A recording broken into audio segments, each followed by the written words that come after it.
Williams and Bob Batters once again with our weekend outlook of Shore Conference football as we head to the second round of the playoffs. We started with 26 teams. We're down to 16, 11 games this coming weekend involving those 16 teams. And Bob, we know one thing, we're short of a state champion and we're short of several teams playing in the finalists. I guess that's two things actually, but those two things are fact. We are, and it seems to be the case almost every year in the Central Jersey sections. A, we have a lot of teams. B, we're pretty good as well. So Central Jersey Group 4 is the section where we're guaranteed not only finalists, we're guaranteed a champion because there's the Final Four. It's all Shore Conference teams. Jackson Memorial versus Long Branch on one side of the bracket, and then on the other side, Freehold versus Brick on the other side. So again, we're guaranteed to have a champion there. We're guaranteed to have finalists in Central 5 with Manalapan versus Freehold Township, in Central 3 with Rumson going against Wall, and in Central 2 with Point Borough going against Manasquan. So it's going to be a busy championship weekend, which we figured, but obviously great to see the Shore Conference teams having a lot of success and getting to square off against each other because it adds to the excitement this time of year. We know how much you love the state playoffs. Absolutely. Central Jersey Group 4, of course, is always fascinating because, as you said, it's kind of like a mini Shore Conference tournament. If you go by seeds, and you shouldn't, it was an upset-filled weekend last weekend, but we're not really surprised, although of the teams there, I guess the performance that surprised me the most was Brick's domination of Allentown, considering how bad the Green Dragons had struggled the back half of the season. Yeah, that was a stunner for sure. I mean, Brick went on the road against the defending champion Redbirds. Not only came away with the win, but dominated the game. Won 28-0. A big key was the return of Jimmy Leblow, their outstanding junior. Plays quarterback. He's an excellent defensive back. He was hurt early in the season when they played St. John Vianney. We didn't know, we heard a lot of things. He could be out for the year, he could be coming back, a lot of uncertainty. We don't get injury reports every week. It's very Belichick-like around the Shore. But, Jimmy came back last week, played some quarterback, allowed Cole Groeschel to move around and be more of that utility player, which is where he excels. And he had a huge game. Touchdown pass, touchdown run, touchdown catch on offense, just under 200 total yards, 2 interceptions on defense. So a huge game for Cole Groeschel, a big game for that entire defense. Joey Carcho had a really nice game as well, and Brick got some revenge after losing to Allentown in the state final last year. So you're right, Brick looked like a team that was kind of dead man walking. Lost those 3 straight games, limped into the playoffs, had some PowerPoints on the strength of what they did earlier in the season, and boom, here they are in the semifinals again, facing a Freehold team who they beat by 1 point, 24-23 in the last season's semifinals. And then we'll get to Freehold and what they did. Just unbelievable, Ashanti Worthy. And for Freehold, that's been kind of their mission to avenge that the way their season ended last year. The game is at Brick on Friday night, and the Green Dragon fans will get to see a guy they've read about on our site all season long, and that is Ashanti Worthy, whose performance last weekend was Ashanti Worthy-like. It was. I mean, what he did against Nottingham is just, it's otherworldly. 419 rushing yards, 7 touchdowns, 216 yards passing, and a 71-yard touchdown run that you had to see to believe. I saw it. I barely believed it. This is what he does week in and week out. And, no team has stopped him at all this season. You look at the losses that they had on the field. The Howell loss early in the season, they lost by 20 points, but he had 625 yards of offense. They lost to Manalapan, and Manalapan held them in check, but again, he still had over 300 yards of offense. We're talking about Manalapan, our #1 team in the Shore, a top 10 team in the state, an undefeated team. So you can't really bank on a team shutting Worthy down. Brick certainly has a lot of momentum coming off the shutout of Allentown. They held Worthy in check last season, but this is a different Worthy. Last season he was great. He was coming off that 465-yard rushing performance, but you look at what he's done this year. I mean, he needs 100 passing yards and change to become the first player in state history to throw and run for 2,000 yards. It doesn't even seem real even saying that sentence. So, Brick certainly has a tall order. You never count the Green Dragons out because they're a tough team. They play good defense. They play with a lot of pride, the tradition, all that. It's like talking about the New York Yankees. But that's going to be a fun one at Keller Memorial Field on Friday. There's a reason there's a lot of those flags over there at Keller Memorial Field. All right, the bottom half of that bracket, let's not overlook it. Jackson Memorial avenged the Brick Memorial loss the week before, beat the Green Dragons in the playoffs, and they get a very dangerous Long Branch team, very impressive in beating Middletown South. It was. With the Green Wave, that's their 2nd win over Middletown South this season, both coming via shutout, 21-0 in the regular season, then 20-0 last Friday, and that's important because we all knew about Long Branch's offense coming this season. Great passing offense with quarterback Jawan Wilkins, very good receivers. You have TJ Foscue, committed to Monmouth University, Kamar Mims, big 6'5" tight end who has FBS looks, Pace of Fields, Matt Clark. They got a lot of weapons, plus a sophomore running back in Jermaine Corbett who's really emerged. So that's not surprising. But the way they play defense, and the way they play defense when it's mattered, has been huge. You get a shutout in the playoffs, and that's always big. And for Jackson, that's an impressive win last week.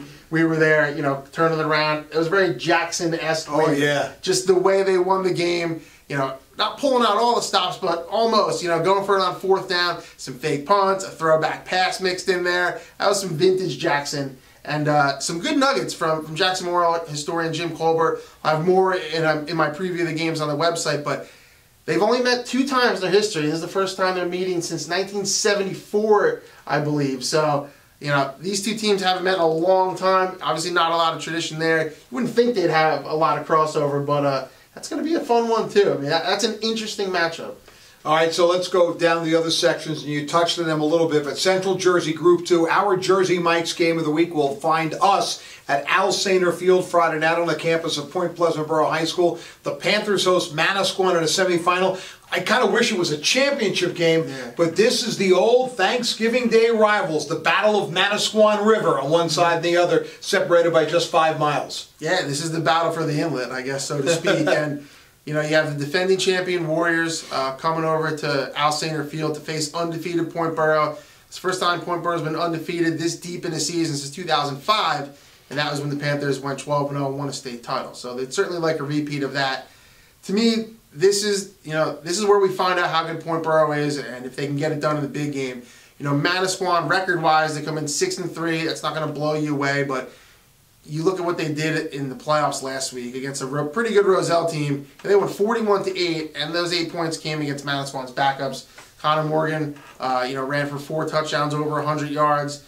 And this team is built to win in the playoffs. They run the ball. Their defense has been outstanding all season. And again, they have a Point Borough team that's going to run the option, going to try to run it down your throat and win that way. Also playing stingy defense. Again, to me, Manasquan was the favorite in this bracket. I know Point Borough is the #1 seed and undefeated, but this is a big test, the biggest test that the Panthers may face this season. I think the winner of this game is probably the favorite to win it all. Yeah. So again, that's going to be an awesome game, and one people should definitely tune into. In Central Jersey Group 3, you have a battle of defending sectional champions. Yeah. Wall was in South Jersey last year. They won it all. They're in Central Jersey this year, and they get to visit Rumson, who just sort of wins this thing like every year. Yeah, the Bulldogs going for their 5th straight state title, trying to become just the 2nd Shore Conference program. To do that, joining those Manasquan teams from '98 to 2002, which were so good, feels like they won 10 in a row. But, for Wall, a wild one last week, 49-41 over Steinert. Brady McNally, a huge day, 343 rushing yards, 5 TDs on 35 carries. And for Wall, you come in, you want to win a state title. Even though you're defending champion in this bracket, you got to take it from the king if you're going to do it, and that's Rumson. Certainly, the Bulldogs coming off a 35-8 win over Lawrence. Peter Lucas did his thing, 130 yards, 3 touchdowns. The formula for your Wall is pretty easy on paper. Easy on paper. That's you stop Peter Lucas. Problem is, no one's been able to do that so far this season. He's got 1,900 yards, 27 touchdowns.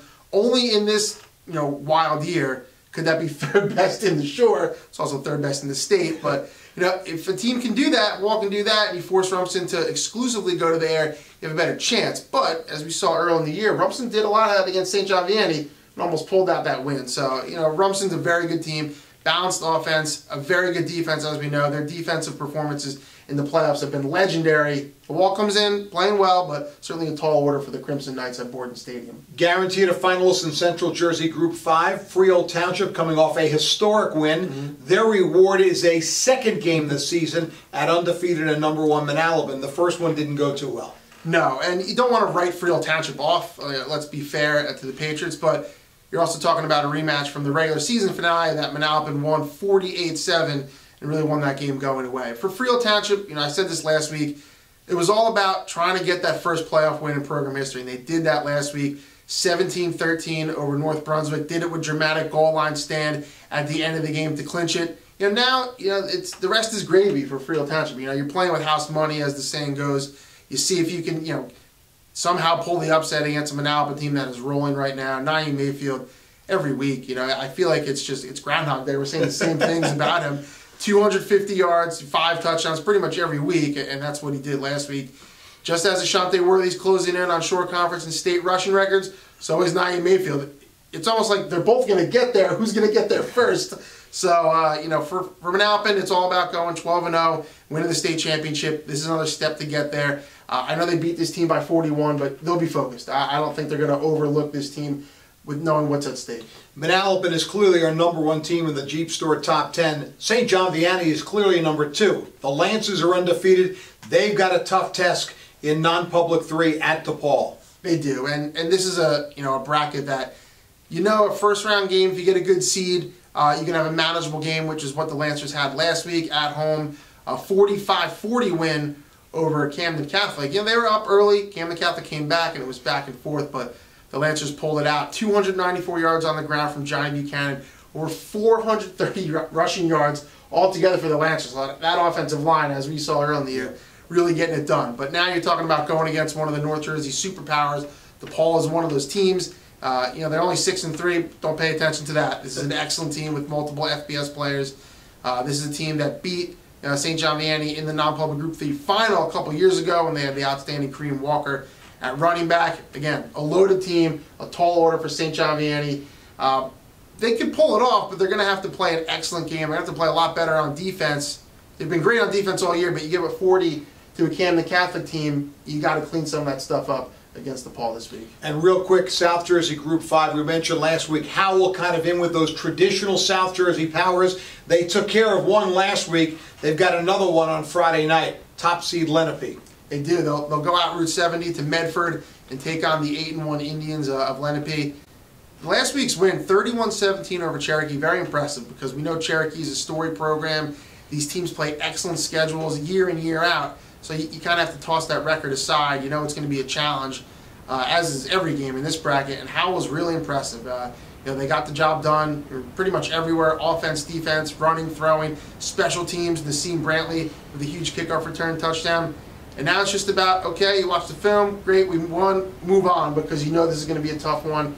It's a game Howell can win. It's just a matter of, they have to play well. Eddie Morales has been great all season. They're going to need a good game for him. Defense is going to have to come up with some key stops or some turnovers, just as they did last week. But Howell's right there. Howell can win this bracket. They're as good as those teams, but you have to perform that day. You can't have an off day and win against those teams in South 5. It's Bob Batters. The guy breaks it down better than anyone else. Of course, big weekend coming up. Weather looks perfect for Friday night. For this time of year, should not be a factor. Check out our picks. The Atlantic Physical Therapy Center football picks up this weekend on all those games and more as we continue to cover Shore Conference High School football. For Bob Batters, I'm Kevin Williams. Have a great weekend and check us out on shoresportsnetwork.com.